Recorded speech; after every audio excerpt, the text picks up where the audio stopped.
Bismillahirrahmanirrahim. Assalamualaikum warahmatullahi wabarakatuh.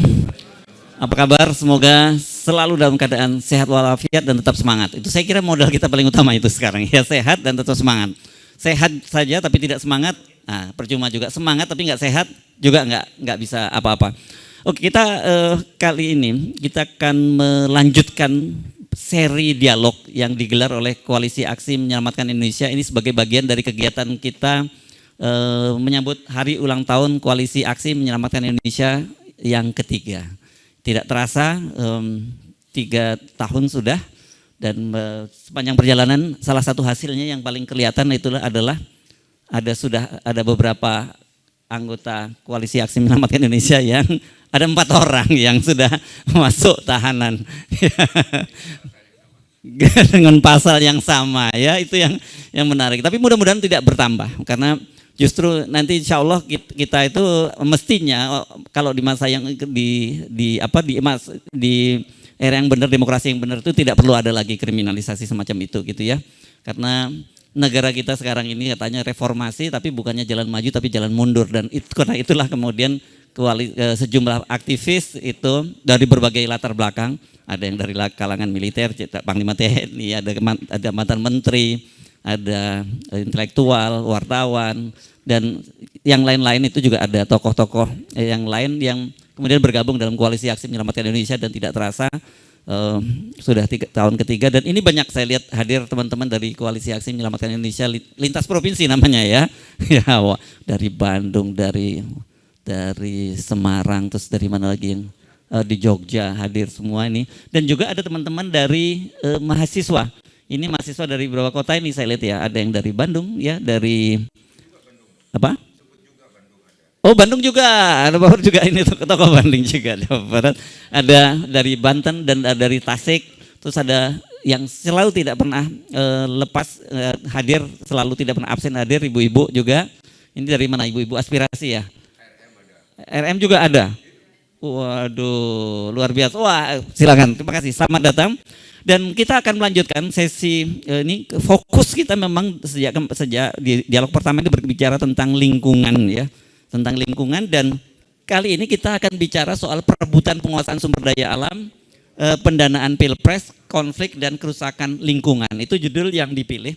Dan ini kita akan, selamat datang Prof. Wahab. Ya, ini dari Presidium. Wah, ini Presidium tinggal 1 orang lagi ya, ada Pak Gatot sudah hadir, Pak Prof. Wahab sudah hadir, tinggal Bang Din yang belum kelihatan hadir. Insya Allah nanti akan bergabung, karena nanti acara ini akan dilanjutkan dengan syukuran ya, tasyakuran, dan kemudian potong tumpeng. Saya tidak tahu apakah yang di sini juga boleh diundang untuk ikut motong tumpeng. Nah, ini topiknya, saya tadi ngomong ini formatnya hybrid, karena kalau Anda lihat ada 4 orang narasumber ya. Di sini ada Dr. MS Kaban, itu bekas menteri, mantan menteri atau bekas menteri, bekas itu kelihatannya nggak enak ya, ex menteri kehutanan. Bang Faisal Basri, orang tahu begitu udah lihat Bang Faisal Basri pasti ngomong apa lagi nih Bang Faisal gitu. Terus kemudian ada Mbak Yuyun Ismawati, ini beliau ini di London ya, dan sudah saya rekam duluan, nanti kita akan putarkan formatnya, tapi mungkin beliau tidak akan panjang di sini bicaranya, nanti format yang lebih panjang kita bisa tampilkan di YouTube. Dan ada Dr. ST ini, saya pikir tadi nggak mungkin kalau ST ini Sultan, karena belakangnya ada Laksanto Utomo. Pasti bukan ST-nya, bukan apa, Stefanus ya Pak ya, Stefanus Laksanto Utomo, dan beliau ini pengajar di beberapa perguruan tinggi berkaitan dengan hukum adat gitu. Saya tanya, Anda statusnya ASN atau bukan? Oh bukan, kalau ASN nggak akan berani katanya diwawancarai oleh saya. Tapi Bang Faisal masih ASN nggak sih Bang? Enggak ya, enggak juga. Jadi oke, mari kita mulai topiknya. Ini saya kira ini topik yang sangat menarik, dan enggak terlalu, tapi banyak orang yang tidak menyadari ya dampak bahwa ternyata kerusakan lingkungan kita ini luar biasa. Ingat kita dalam seri pertama waktu itu Pak Gatot pernah menyinggung bahwa pemerintahan sekarang, rezim penguasa sekarang itu menggadaikan masa depan anak cucu kita untuk untuk kenikmatan hari ini gitu ya Pak ya. Kira-kira begitu. Jadi dikeruk semua habis, nanti tinggal sisanya. Ada disisakan saya kira hutang yang sangat besar. Ya, karena Diperkirakan nanti ketika tahun 2004 ini nanti berakhir, ketika pemerintahan Pak Jokowi berakhir itu bunga utangnya itu setiap tahun akan sekitar 500 triliun yang dibayar, dan utang pokoknya itu sekitar 600 triliun. Jadi 1.100 triliun itu setiap tahun bayar utang, ya itu yang akan diwariskan kepada anak cucu kita. Kalau dengan pendapatan kita 2.600 ya 2.600 triliun, saya kira udah hampir separuh habis untuk bayar utang dan bunga dan pokok utangnya. Jadi jangan khawatir, masih ada warisan ya. Kalau sumber daya alamnya habis, tapi hutangnya bisa diwariskan, gitu ya. Mari kita mulai, kita dengar dulu perspektif dari Mbak Yuyun Ismawati ya. Gimana, udah siap? Ya, gini Mas Hersu. Jadi di Indonesia karena pengaruh kesepakatan global juga, kemudian juga karena ada kewajiban-kewajiban yang harus dilaksanakan oleh pemerintah Indonesia dalam melaksanakan kesepakatan internasional. Yang menjadi pendorong sekarang adalah kesepakatan-kesepakatan terkait iklim, perubahan iklim. Dan semua negara diminta untuk menekan emisi gas rumah kacanya sebisa-bisanya. Indonesia juga sudah berpartisipasi dan membuat beberapa kebijakan, rencana strategis gitu ya. Yang terakhir dijadikan patokan adalah kesepakatan di Paris atau Paris Agreement yang mendorong net zero emissions ya. Sebetulnya net zero ini agak-agak gimana gitu. Jadi tidak berarti net zero itu kita menuju nol betulan gitu ya, tetapi kayak tetap diperbolehkan melakukan kegiatan yang menghasilkan gas rumah kaca tanpa kewajiban yang terlalu ketat gitu ya, tapi harus menggantinya dengan misalnya tanam pohon, kemudian melakukan penangkapan gas rumah kaca dan sebagainya. Nah, ini diartikan di berbagai negara ini sebagai net zero policy ini atau kebijakan net zero ini sebagai kegiatan yang melanggengkan industri kotor atau kegiatan yang menghasilkan gas rumah kaca, tetapi di swap gitu, jadi diganti dengan sesuatu yang lebih hijau dan mendorong apa istilahnya electric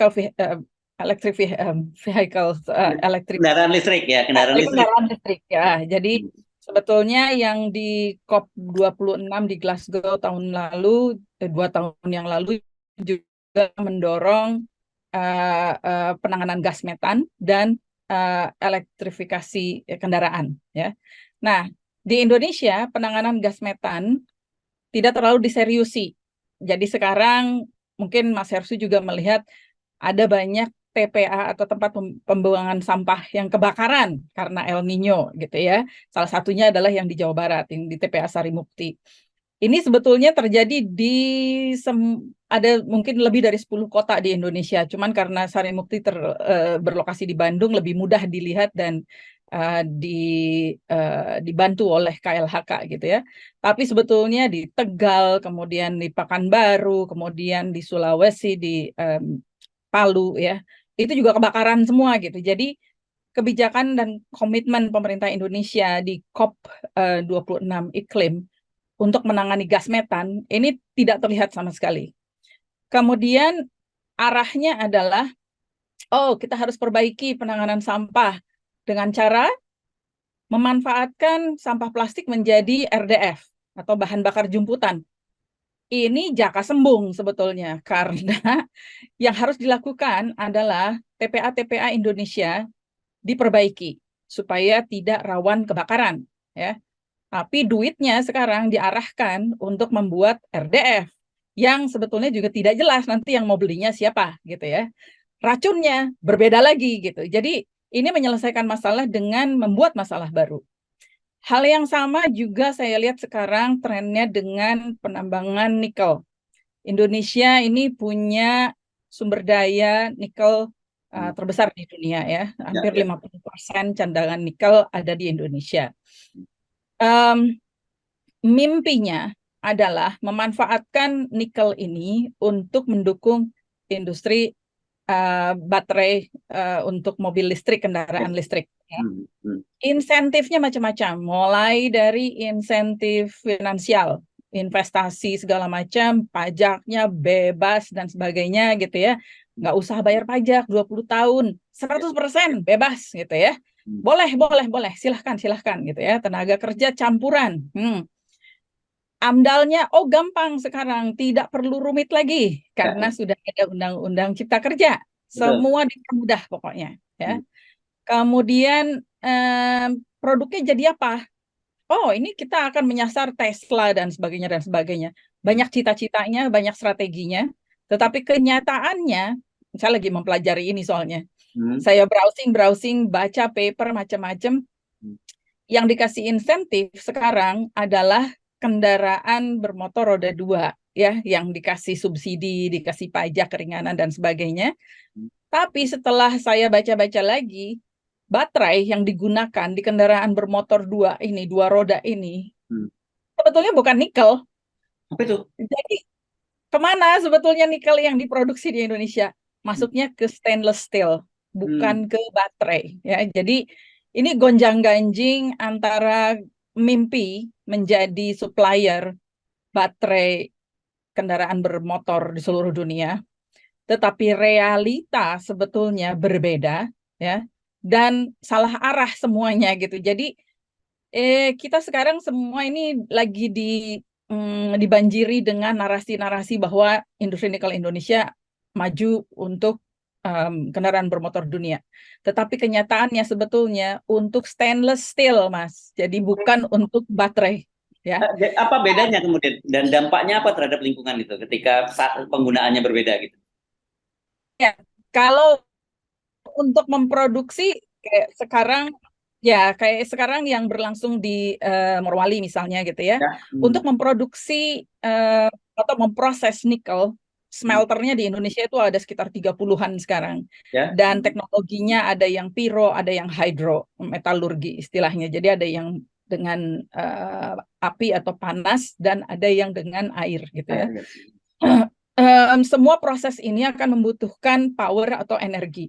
Ya. Dan industri-industri ini diperbolehkan membangun pembangkit listrik sendiri. Misalnya kayak di Morowali itu ada 8, ada 10 PLTU, Mas. Di satu tempat gitu ya. Ya, ya, ya. Masalahnya, cilakanya, semua kegiatan industri ini, informasinya tidak dirilis ke publik. Jadi tidak ada transparansi. Hmm. Emisi dan polusi yang dilepaskan dari industri-industri strategis ini, kemana dan apa isinya.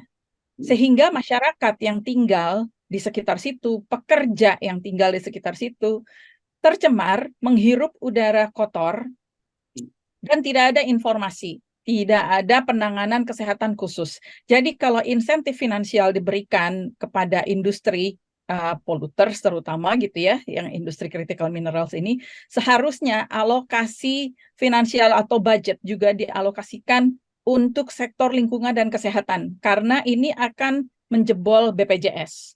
Karena semua penyakit-penyakit yang terkait pencemaran udara, kemudian pencemaran air di daerah-daerah industri gitu ya, ini harus mendapat suntikan dana dari negara. Jadi kalau polluters dibiarkan atau diberikan kemudahan, konsekuensinya alokasi dana yang lebih besar harus ditempatkan di pos kesehatan dan penyelamatan lingkungan atau pembersihan lingkungan.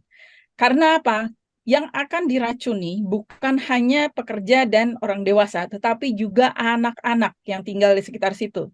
Dan ini yang tadi juga Mas sudah sampaikan, Pak Gatot juga menyampaikan bahwa kita menggadaikan masa depan anak-anak Indonesia sekarang untuk keuntungan saat ini, itu terjadi, Mas. Jadi banyak angka ISPA, kemudian penyakit kulit, kanker yang timbul di lokasi-lokasi pencemaran, yang sebetulnya ini merampok potensi sumber daya manusia Indonesia tahun 2045. Katanya pengen punya generasi emas ya. Tetapi sekarang ini saja angka cacat lahir sudah 15%. Jadi anak cacat lahir bukan cuma kesehatan ibunya, tetapi juga bapaknya. Jadi kesehatan pasangan usia subur ini mempengaruhi kualitas anak Indonesia ke depan. Meskipun angka kematian anak di Indonesia menurun terus, tetapi angka stunting di Indonesia juga tinggi. Ya, ini kita tuh keempat di dunia angka stuntingnya. Dan apa sebetulnya penyebabnya? Bukan cuma ketidaktahuan orang tua atau ibu yang selalu disalahkan, tetapi sebetulnya ada faktor lingkungan yang membuat si anak tidak bisa tumbuh dengan optimal karena kondisi tubuhnya dia terpapar pencemaran dan sebagainya. Jadi stunting ini sebetulnya juga disebabkan oleh pencemaran lingkungan yang kurang dieksplor gitu ya.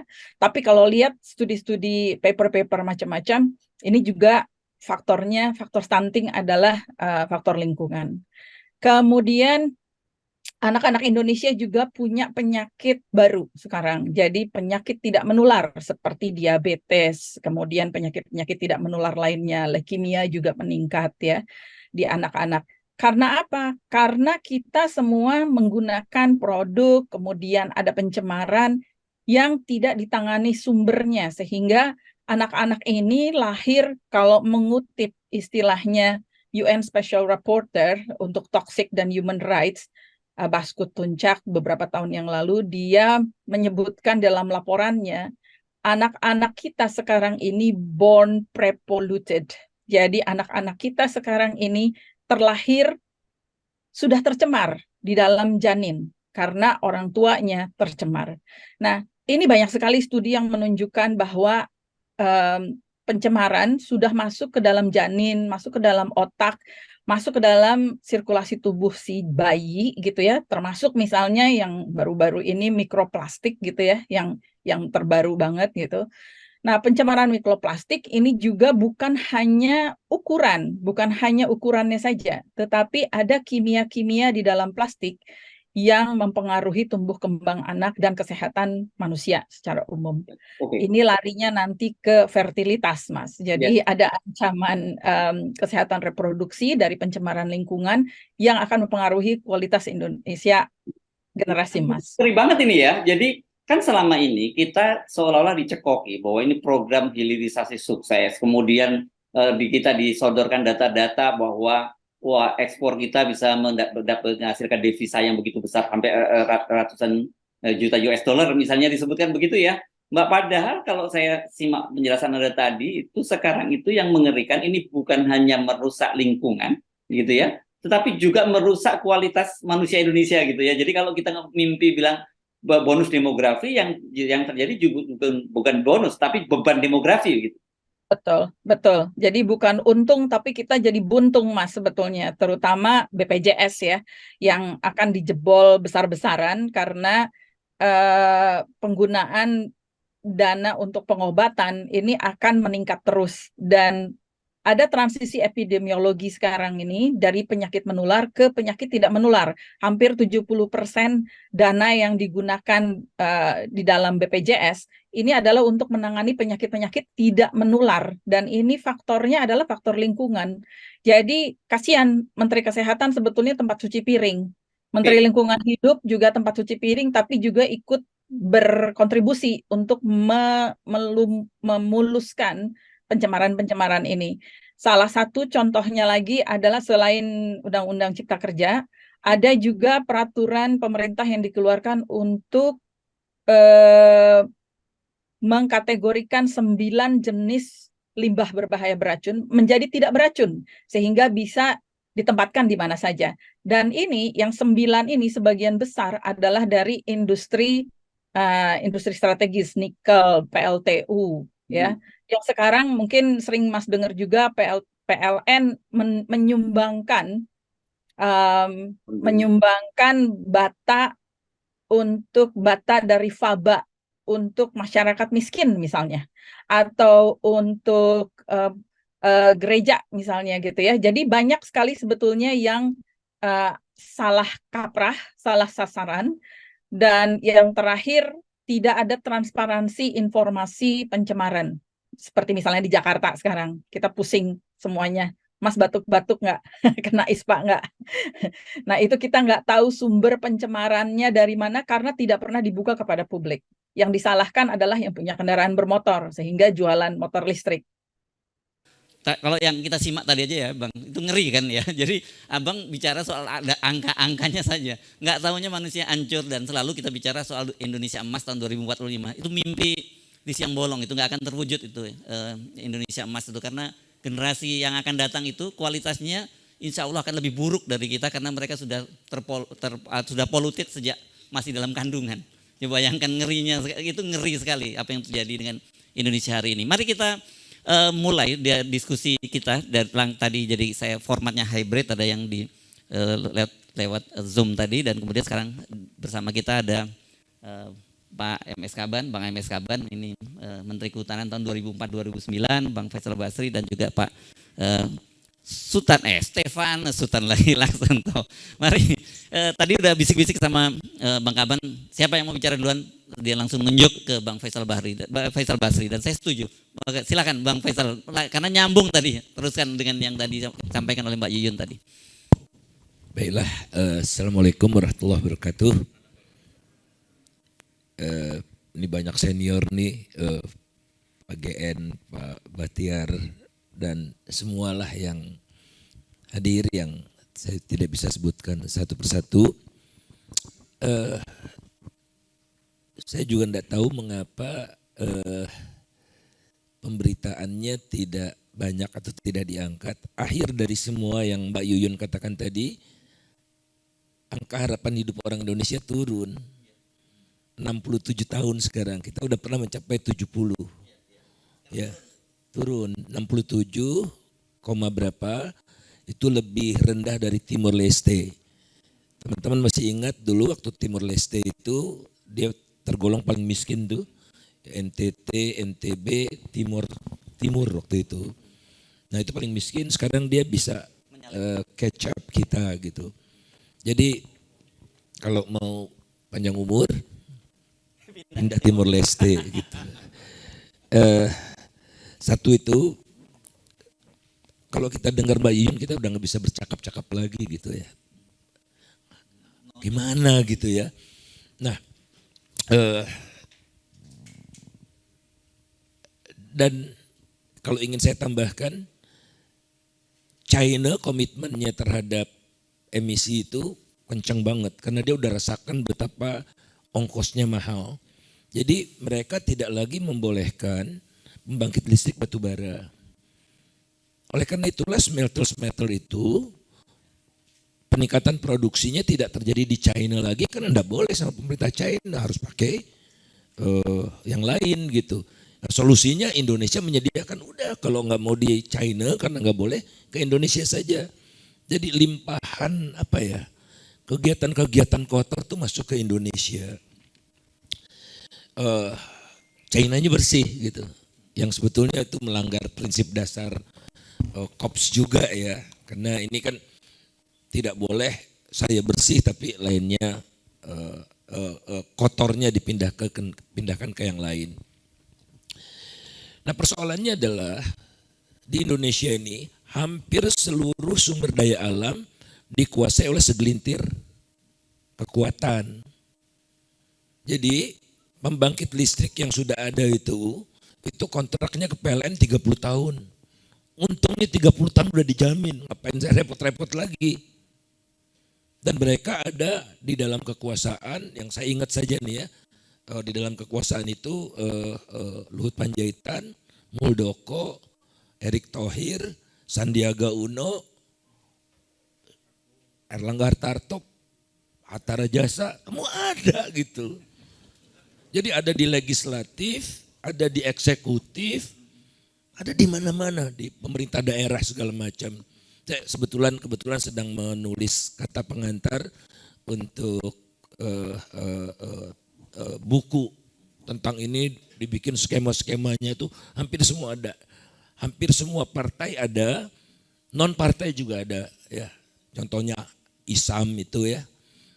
Dan semua itu ada di jajaran yang memungkinkan mereka bisa mempertahankan kepentingan dirinya at the cost of kepentingan masyarakat banyak. Dan mereka tidak malu-malu ya bicara green energy memproduksi electric vehicle, entah sepeda motor atau mobil, tapi mereka punya batu bara juga gitu. Jadi yang namanya bersih, clean itu dianggap opportunity aja buat dia. Oh, EV nih menarik nih, masuk bisnisnya ke sana. Batu bara menarik, masuk. Jadi manusia seperti ini menurut saya harus dimusnahkan dari Republik Indonesia ini. Ya. Ini udah enggak, dan tidak ada malu lagi.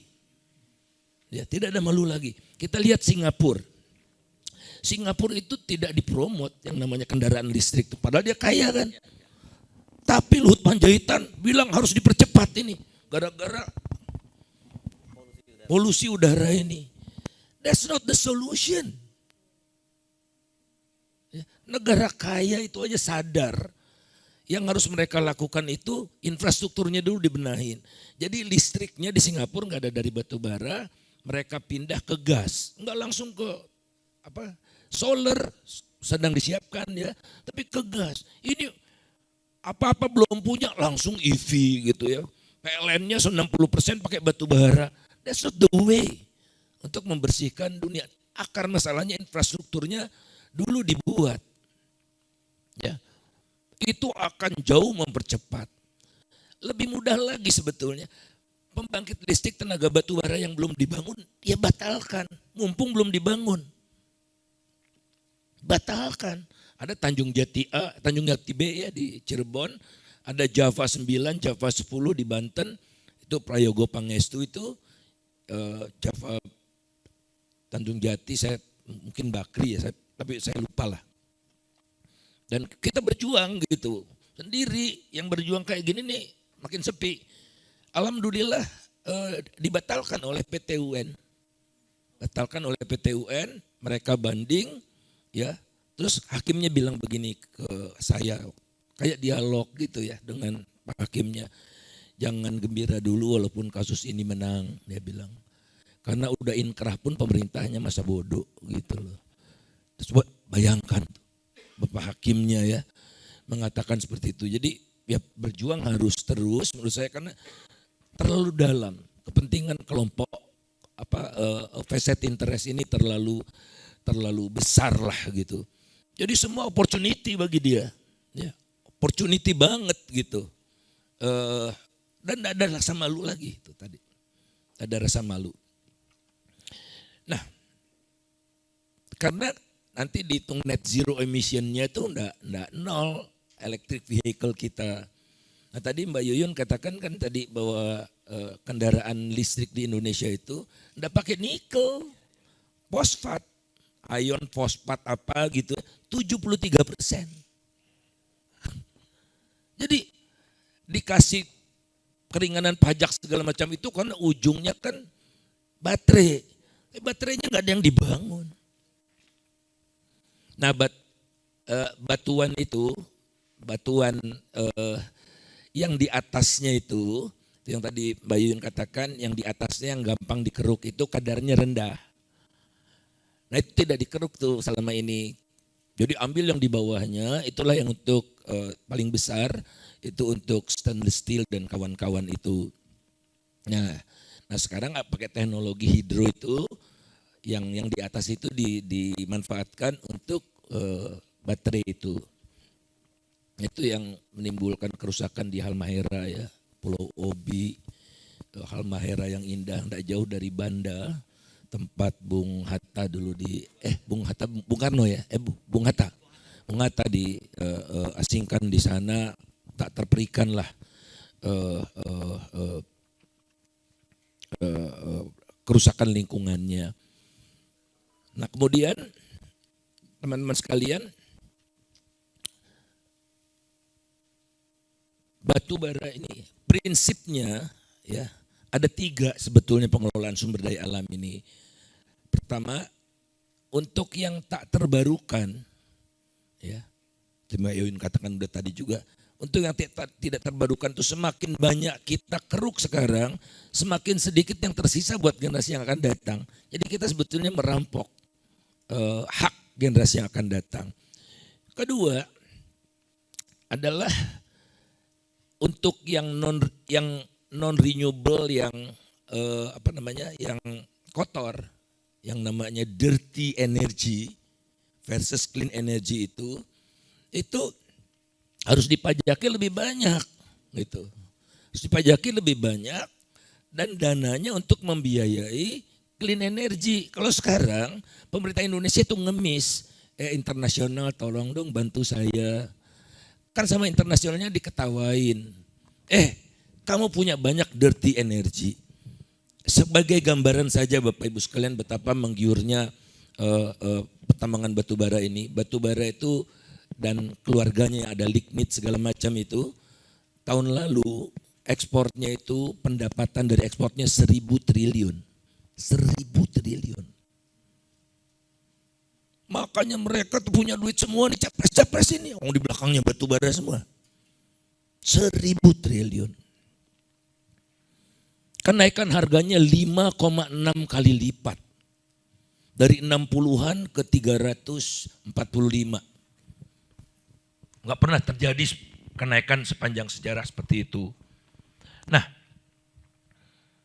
saya udah katakan ke Pak Luhut juga ya, ke beberapa menteri gitu di rumahnya bilang, Pak, dirty energy itu harus membiayai clean energy. Setuju dia. Nanti saya akan bicarakan ke Menteri Keuangan, sampai sekarang nggak ada. Ya tentu aja nggak ada bisnisnya batubara. Nah, maksudnya gini, di negara-negara yang peradabannya tinggi, saya garis bawahi peradabannya tinggi, itu pemerintahnya itu mengenakan windfall profit tax. Jadi kan mereka untungnya besar bukan karena inovasi, menang persaingan, bukan, karena perang Ukraina. Dan harus mengacu pada Undang-Undang Dasar 45 pasal 33 itu bumi, air, dan kekayaan alam yang terkandung di dalamnya dikuasai oleh negara bagi sebesar-besar kemakmuran rakyat. Jadi menurut saya ini udah melanggar konstitusi habis-habisan ini. Ya, melanggar konstitusi nyata-nyata gitu. Nah caranya seperti apa? Kalau harga udah di atas 200, itu kenakan windfall profit tax dengan cara apa? Pajak ekspor 50%. Jadi Indonesia harusnya kemarin dapat 500 triliun. APBN cuma 3.000 loh. 500 triliun. Dari 1.000 itu. Apakah mereka rugi? Tidak. Yang kita. Jadi keuntungan normalnya sudah mereka ambil. Ya, nggak kita utak-atik keuntungan normalnya itu. Nah sekarang ada keuntungan durian runtuh. Nah keuntungan durian runtuhnya diambil 25% atau 50% lah kalau udah di atas ini. Jadi mereka bukannya mereka merugi, tapi ini diamanahi pemerintah itu menjamin agar kekayaan alam itu bagi sebesar kemakmuran rakyat gitu. Inilah yang tidak kunjung nggak ada appetite. Menteri Keuangan juga nggak ngomong, baru rencana gitu, rencana. Ironisnya Bapak Ibu sekalian, pengusaha batubara itu kan sedikit. Ya, jadi 11 perusahaan itu menguasai kira-kira 70% produksi nasional itu. Ironisnya rakyat kita yang ada ratusan ribu mungkin jutaan ya Mas ya, di sawit. Setiap CPO yang diekspor termasuk oleh petani itu dipajaki oleh pemerintah. 25-30% progresif. Jadi windfall profit tax ini sudah dilaksanakan, tapi untuk yang orang ya ada yang besar juga, mereka juga gitu ya, orang-orang untuk yang korporasi besar, tapi ada di sana sepertiganya adalah dihasilkan oleh petani. Jadi itu dipajakin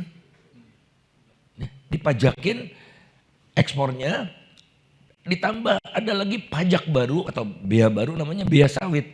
Jadi ada bea sawit, ada pajak ekspor. Nah bea sawit ini dikelola bukan oleh APBN tapi oleh BPDPKS 74%. Ya. 74% lari ke korporasi, ke petani cuma 4%. Karena yang ngatur dia ada steering komitenya atau apa namanya Martua Sitorus. Jadi lo lagi juga gitu. Dia dapat subsidi biofuel. Nah biofuel kan so-called clean lah gitu, tapi ya jadi bisnis gitu. Nah inilah teman-teman yang menurut saya muaranya atau hulunya adalah karena tidak ada lagi etika, tidak lagi ada adab penguasa dan pengusaha itu dalam satu tubuh gitu. Zaman Pak Harto kuasa, abuse of power, kasih fasilitas ke Tommy, kan namanya itu conflict of interest kan. Abuse of power. Kalau sekarang dia pengusahanya, dia penguasanya. Dia minta subsidi untuk diri dia sendiri. Nggak ada malunya. Undang-undangnya diatur, jadi nggak ada abuse of, nggak ada yang dilanggar loh. Nggak ada undang-undangnya. Padahal sih sebetulnya bisa, nggak tahu saya pakai sumpah jabatan itu tidak boleh memperkaya diri sendiri dan orang lain. Mungkin saya stop dulu sampai di sini. Yang lain-lainnya di sawit sebetulnya juga masih banyak. Tapi ini menurut saya sudah warning. Dan tadi Mbak Yuyun tidak sampaikan itu, mereka suka-suka menggasak sumber daya alam kita, ya. Sumber daya alam nikel kita itu 13 tahun lagi habis. Kalau tidak bertambah nih. Ya. Dan gilanya lagi Menteri ESDM mengatakan baru-baru ini, saya menghimbau agar tidak dibuka lagi izin smelter. Lah, harusnya dia kan. Jadi tatanya nggak ada kuasanya, di Luhut semua kekuasaan itu. Dan dia dengan pongahnya mengatakan pada saya, anak buah saya itu kerja jangan kalian lecehkan. Mereka kerja pakai hati. Memangnya di malaikat di surga. Ya. Insya Allah dalam waktu dekat akan muncul ya. Jadi kemarin ada sahabat saya juga udah ketemu Pak Jokowi ngingatkan gitu ya. Ini nggak bener nih cara-cara seperti ini. Karena Pak Jokowi juga barangkali nggak dikasih info atau disesatkan gitu Mas. Nah sudah dikasih pakai pembangkit batu bara, nikelnya murah, segala macam itu 99% produknya diekspor ke Cina. Bukan untuk mengembangkan industri di dalam negeri. Jadi menurut saya sih ini udah SOS ya, terlalu telanjang dan satu demi satu. Kemarin Bahlil mengatakan ya memang yang diterima oleh kita sedikit, 20-30% aja. Menurut saya tetap pada posisi kurang dari 10%. Hitung-hitungannya gampang. Nah jadi insya Allah kalau nikel ini kita ungkap tuntas adalah jalan masuk yang paling bagus karena ada datanya, ada macam-macamnya untuk gerakan sosial perubahan ini. Insya Allah saya akan ke Luwu juga ya. Situ akan dibangun 9 tungku, udah jadi 2 gitu. Smelter lagi ya, cane-cane lagi dengan Pak JK. Jadi semua kekuatan politik lengkap ini. Jadi ayo kita sadarkan semakin banyak publik gitu bahwa betul-betul kita sudah mengalami kesesatan dan secara tidak langsung kita membudakkan diri kepada negeri lain. Terima kasih. Kita beri aplaus ya untuk Bang. Ini lengkap ya kita perspektifnya. Kalau selama ini kan kita yang dapat cuman bawa kerugian dari sisi hitung-hitungan secara ekonominya gitu. Tapi dengan Mbak Yun tadi lengkap sudah betul-betul. Memang ya lahir batin ya. Ini betul-betul kita tanpa sadar kita itu menuju jurang kehancuran bangsa ini ya. Tapi mari kita dengar perspektifnya dari Bang Kaban, ini orang yang pernah ada di dalam pemerintahan ya. Bismillahirrahmanirrahim. Assalamualaikum warahmatullahi wabarakatuh.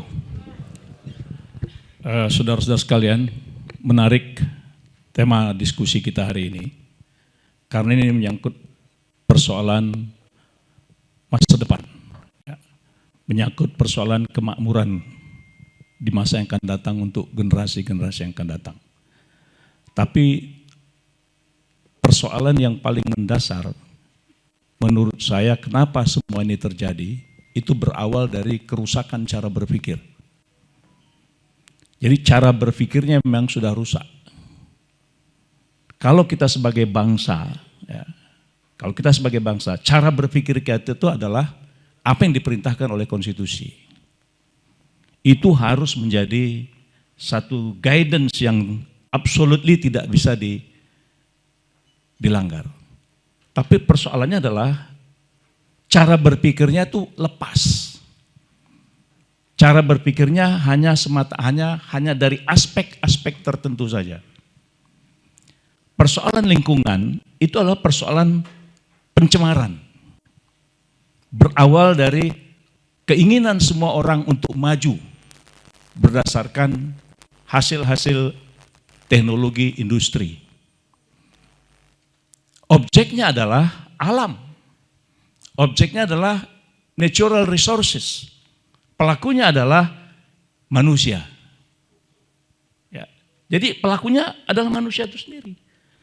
Kalau kita lihat kacamata Indonesia hari ini, negara itu tidak hadir. Pemerintah itu tidak hadir. Kenapa? Karena dia jadi pelaku. Ya, pelaku dari kebijakan-kebijakan yang dia buat karena cara berpikirnya. Saya kasih ilustrasi, Bang Faisal. Ada satu perusahaan asing. Kebun sawitnya tidak luas. Ya, tidak luas. Hanya sekitar 34.000 hektar. Tapi dialah satu-satunya perusahaan asing pemilik produksi sawit yang sangat produktif. 1 hektar bisa 3,5 sampai 3,8 ton per hektar. Ini perusahaan asing. Pemerintah punya sahamnya 10% di situ. Oke? Dengan menggunakan 1,7 hektar, ya, 1,7 hektar di halaman mantan-mantan petinggi-petinggi perkebunan itu, dia tanam seluruh tanam-tanaman hias yang ada di Sumatera Utara. Jadi tanaman-tanaman di rumah-rumah, dia bikin park di 1,7 hektar itu. Dia bikin taman. Jadi semua tanaman-tanaman hias yang ada di Sumatera Utara, dia himpun, dia bikin taman di tanah 1,7 hektar. Dan kalau kita datang ke sana 3 jam tidak selesai melihat taman itu. Dan semua kagum. Saya waktu itu diminta hadir. Hadir, dan saya memang merasa kaget. Tapi setelah hampir 2 jam lebih tidak selesai saya jalani, saya panggil. Ini apa?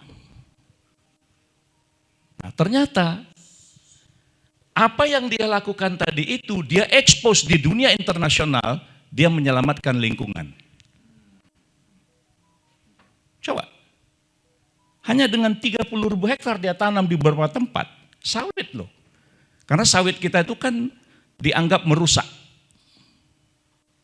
Tapi dia dengan 1,7 hektar dia tanam tanaman hias yang ada di seluruh Sumatera Utara. Dia kerjasama dengan LIPI dan semua tanaman-tanaman itu.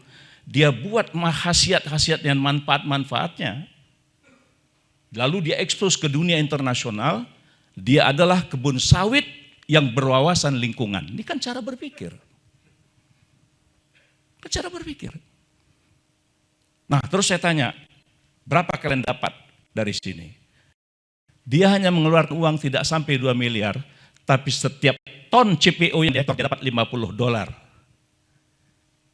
Tambahan harga, jadi premium price. Ini kan cara berpikir. Nah, lalu di kita, Mbak, kalau saya mengatakan, apa yang dikatakan oleh Ibu tadi dan komentar-komentar tadi, bahwa kita akan mengalami satu proses masa depan jika masalah lingkungan ini tidak betul-betul serius. Proses penggurunan akan terjadi di banyak wilayah Indonesia. Yang paling pertama kali terancam adalah Jawa Barat. Kenapa? Karena hutan Jawa Barat itu kurang dari 30%.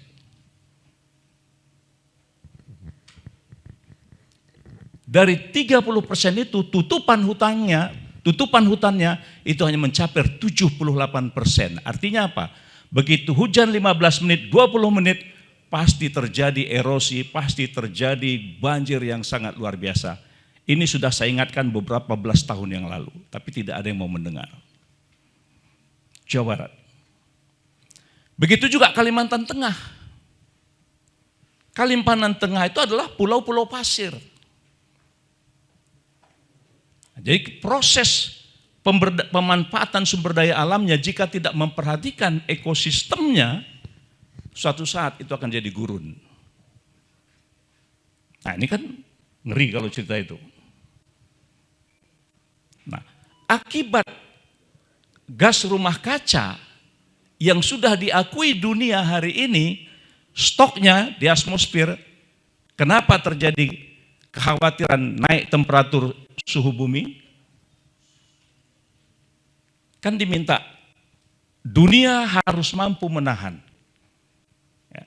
Jadi seluruh dunia ini, seluruh negara-negara industri harus bertanggung jawab menahan jangan sampai temperatur bumi naik 3% dari yang ada, 3 derajat dari yang ada sekarang ini.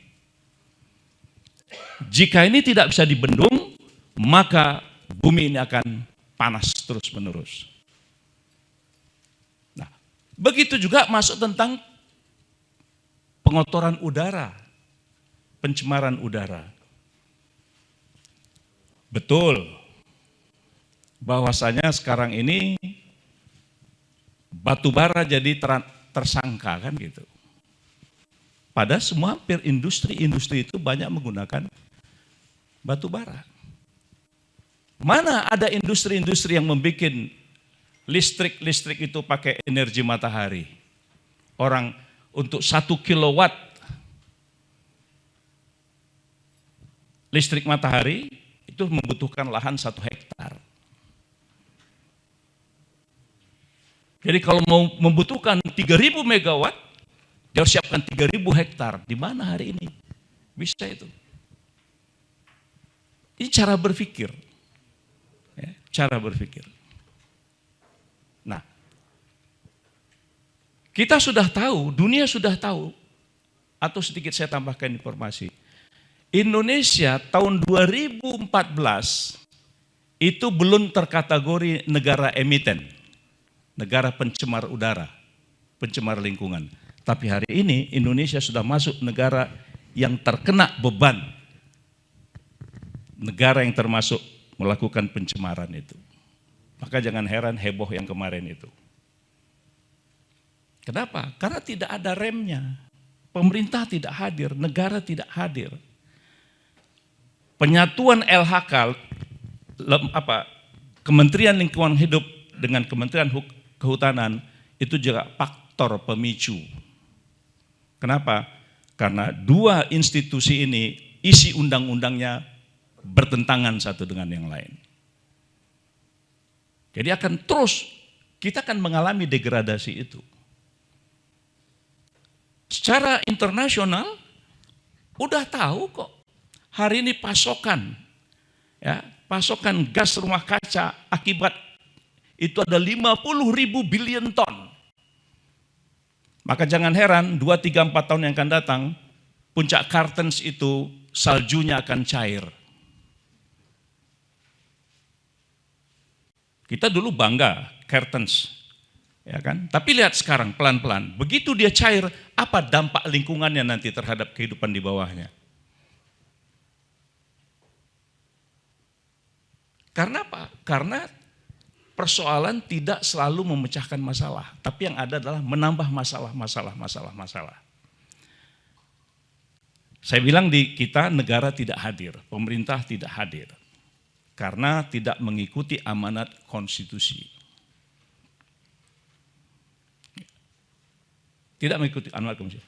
Dunia pun sudah tahu bahwa problem terjadinya pemanasan global ini tidak terperbaiki karena 50 billion ton stok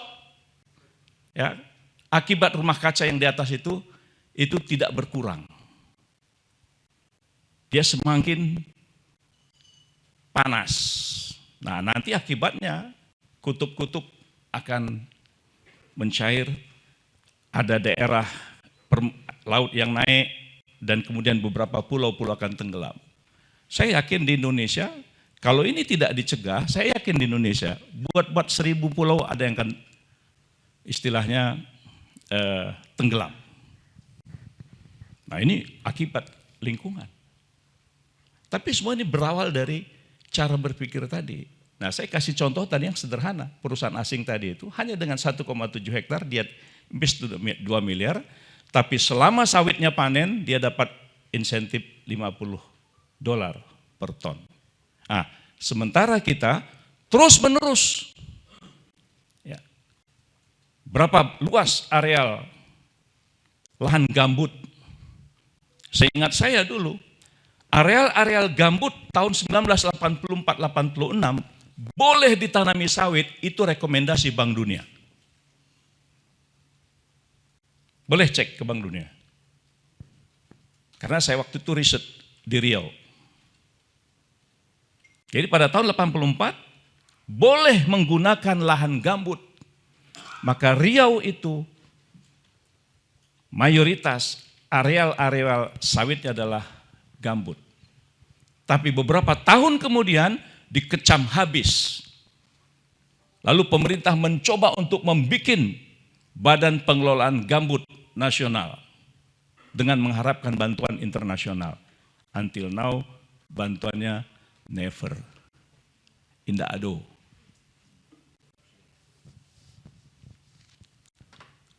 Coba lihat bagaimana dulu secara undang-undang dibuat.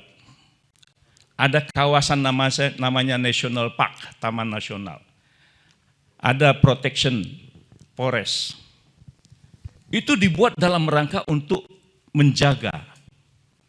Tapi sekarang semua itu sudah dilanggar. Nikel, apa saja yang berhubungan dengan tambang hari ini, itu semua menabrak itu. Di Riau ada, saya aja mantan menteri sampai nggak boleh masuk ke situ. Itu jelas hutan lindung. Ya. Jelas hutan lindung.